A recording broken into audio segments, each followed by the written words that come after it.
La sanguine. Qu'est-ce que c'est la sanguine? Au départ, c'est de l'hématite, c'est-à-dire une roche rouge dont la couleur vient de l'oxyde de fer.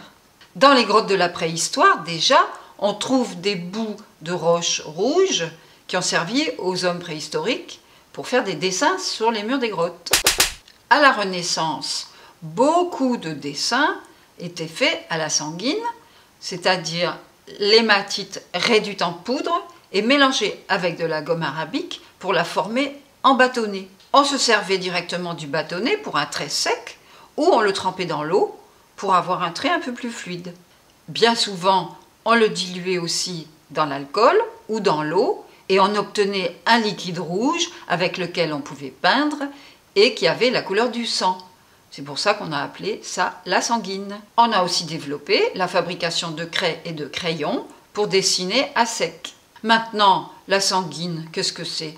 Tout simplement une gamme de crayons et de craies d'art qui possèdent cette couleur brun-rouge. Il y en a de nombreuses nuances, de l'ocre orangé jusqu'au brun rouge un peu foncé. On la trouve aussi sous forme de craie.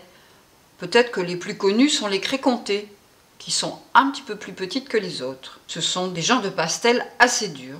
On appelle aussi sanguine un dessin qui est fait uniquement avec cette couleur.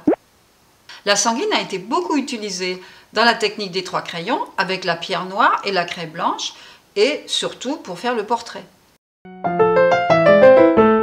Les conseils de Nani.